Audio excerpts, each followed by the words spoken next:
सभी विद्यार्थियों का पुनः एक बार आपके अपने इस YouTube चैनल में बहुत बहुत स्वागत है। सत्र 2022-23 के लिए जो जिला समान स्तर पर अर्धवार्षिक परीक्षा आयोजित हो रही है, उसी के अंतर्गत आज हम पेपर हल करने वाले हैं 12वीं कक्षा के हिंदी साहित्य के पेपर को। जी हाँ, 12वीं कक्षा के हिंदी साहित्य के पेपर को अमल कर रहे हैं और ये पेपर है आपका सीकर जिले का। इस सीकर जिले के पेपर को हम यहाँ पूरी तरीके से हल करेंगे। आप जरूर अंत तक वीडियो देखिए। यदि आपका पेपर अब तक नहीं हुआ है तो भी आपको इससे मदद मिलेगी और बोर्ड एग्जाम में तो बिल्कुल मदद मिलनी है। पहला प्रश्न है अपठित गद्यांश का है। जैसा कि प्रत्येक प्रश्न में पूछा जा रहा है अपठित गद्यांश, इसको पढ़ करके उत्तर देना है। इस गद्यांश को 2-3 बार अच्छी तरह पढ़ लेना है तो इसका जो मूल भाव है वो अपने समझ में आ जाएगा। और फिर ये ऑब्जेक्टिव टाइप प्रश्न है, इनके उत्तर आपको लिखने हैं। जैसे पहला प्रश्न कह रहा है कि अपनी कमजोरियों को जानने से लेखक को क्या लाभ हुआ।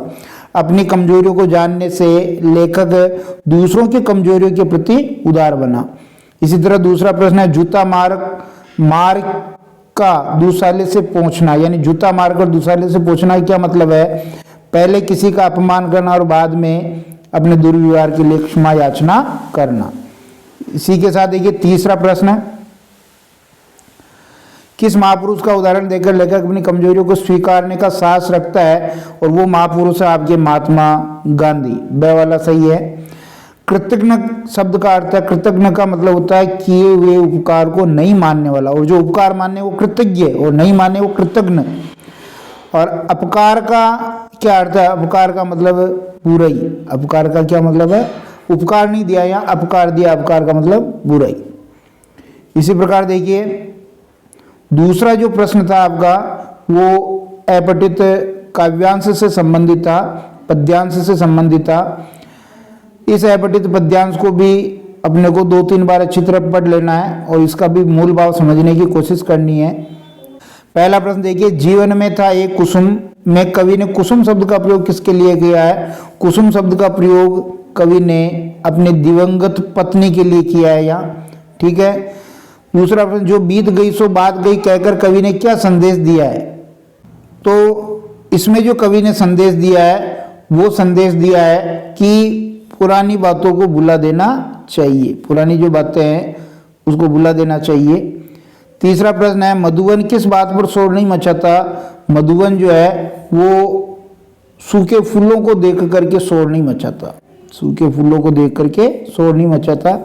इस पद्यांश में कवि किस शैली का प्रयोग करता है? गीत शैली है इस पद्यांश में। आगे का प्रश्न देखेंगे, थे उस पर नित्य निछावर तुम में कौन सा अलंकार है? ध्यान दीजिए यहाँ न और न वर्ण की आवृत्ति होने से अनुप्रास अलंकार हो जाएगा, ऑप्शन नंबर ब सही हो जाएगा। फिर सत्य असत्य वाले प्रश्न है, जिसमें पहला देखिए कविता का जन्म वाचिक रूप से हुआ, बिल्कुल सही। मुक्त छंद कविता का मुख्य तत्व है, गलत। मुक्त छंद कविता का मूल तत्व नहीं है, जबकि लय या राग उसका मूल तत्व है, लय या राग। नाटक को दृश्य काव्य नहीं माना जाता, माना जाता है, तो ये भी गलत हो गया। फिर आगे देखिए, संपादकीय लेखन संपादक के द्वारा लिखा जाता, बिल्कुल सही। और संपादक के नाम पत्र संपादक द्वारा लिखा जाता, ये गलत है क्योंकि पाठक जो होता है वो लिखता है। फिर इसके बाद देखिए चौथा रिक्त स्थान वाला प्रश्न है। पहला है, विभावना अलंकार में खाली स्थान का अभाव होने पर भी कार्य संपन्न होना प्रदर्शित होता है, तो यहाँ पर हो जाएगा कारण। कारण का अभाव होने पर भी काम हो जाता है।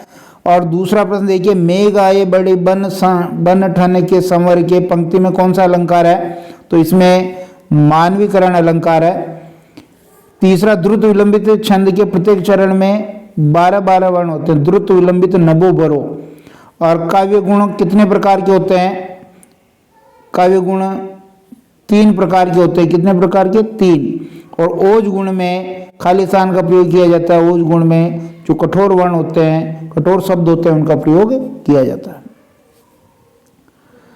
5वां प्रश्न देखिए कि अति लघुत्रात्मक प्रश्नों के उत्तर देने छंद की परिभाषा लिखनी है। छंद वह पद्यात्मक रचना, वह पद्यात्मक रचना जो यति, गति, लय, ठीक है, और मात्रा के बंधन में बंधी होती है, मात्रा के बंधन में बंधी होती है, उसे छंद कहते हैं। यानी छंद वह एक शैली है जिसमें यति, गति, लय, मात्रा सबका ध्यान रखा जाएगा, गण व्यवस्था का ध्यान रखा जाता है। दूसरा प्रश्न, 6 ककार कौन से हैं? 6 ककार आपको ध्यान है, 4 ककार तो उल्टा पिरामिड शैली के जो इंट्रो होता है मुखड़ा, उसमें काम आते हैं। कब, कहाँ, कौन और क्या, ये तो 4 ककार हो गए जो इंट्रो में काम आते हैं। इसके बाद 2 विवरणात्मक है, क्यों और कैसे, ये 6 ककार हो गए। बीट से आप क्या समझते हैं? यानी पत्रकारों को बहुत इंपॉर्टेंट प्रश्न है, पत्रकारों को उनकी रुचि और ज्ञान, पत्रकारों को उनकी रुचि और ज्ञान के अनुसार, पत्रकारों को उनकी रुचि और ज्ञान के अनुसार क्या बांटा जाता है? कार्य बांटा जाता है या कार्य का विभाजन किया जाता है, वो बीट कहलाता है। ठीक है, खेल बीट, विज्ञान प्रौद्योगिकी बीट, व्यापार बीट, कारोबार बीट। समाचार पत्रों में किन विषयों पर विशेष लेखन लिखे जा सकते हैं? वो जो विषय हैं उनके नाम लिखना है। आप साहित्य पर लिख सकते हैं, साहित्य। आप विज्ञान पर लिख सकते हैं, विज्ञान प्रौद्योगिकी। आप खेल पर लिख सकते हैं, आप कृषि पर लिख सकते हैं, इसी तरह आप विदेश नीति पर लिख सकते हैं। ये विशेष लेखन के क्षेत्र हैं। फिर कह रहा है भौगोलिक स्थिति के आधार पर खबरें कितने प्रकार की होती है? जो भूगोल यानी जगह के हिसाब से, तो सबसे पहले हम लेंगे, देखिए, स्थानीय खबरें होती है, लोकल न्यूज, स्थानीय। उसके बाद ध्यान दीजिए प्रांतीय यानी राज्य स्तर की न्यूज। उसके बाद होती है राष्ट्रीय और उसके बाद होती है अंतर्राष्ट्रीय। ठीक है, फिर ये कह रहा है कि सूरदास की झोंपड़ी किसने जलाई थी? भैरव ने जलाई थी, क्योंकि सूरदास ने सुभागी को अपने यहाँ शरण दी थी, उसकी मार से बचाया था। फिर आगे देखिए, महीप कौन था? महीप जो भूप सिंह और सेला, भूप सिंह और सेला का क्या था? पुत्र था। और जो रूप सिंह है, उस रूप सिंह का भतीजा था। रूप सिंह का क्या हो गया? भतीजा हो गया।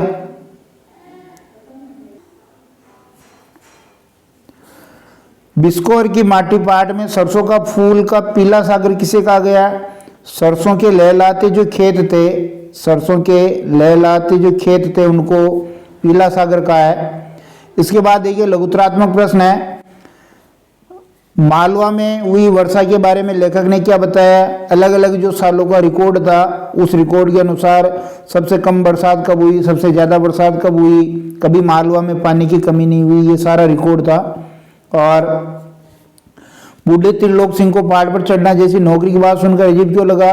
क्योंकि उसे लगा कि हम तो हमारे प्रतिदिन दैनिक कार्य के लिए पहाड़ों पर चढ़ते रहते हैं, तो हमें तो कोई पैसा नहीं देता है, फिर पहाड़ों पे चढ़ने का और उसके लिए नौकरी पाने का, उसके लिए पैसा देने का, ये जो सुन करके उसको बड़ा अजीब लगा।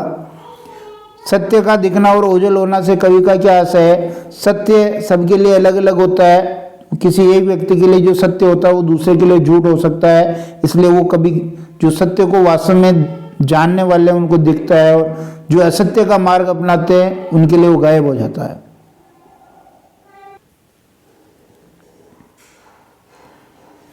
ये दीप अकेला है, इसको भी पंक्ति को दे दो। पंक्ति के माध्यम से कवि क्या कहना चाहता है? जो सच्चिदानंद वात्स्यायन हीरानंद अज्ञेय हैं, वो ये चाहते हैं कि व्यष्टि का समष्टि में विलय हो जाए, व्यष्टि का समष्टि में विलय हो जाए, यानी व्यक्ति को समाज में मिलाना चाहते हैं, व्यक्ति को समाज में मिलाना चाहते हैं ताकि उसकी पूरी क्षमता का लाभ जो है समाज को मिल सके।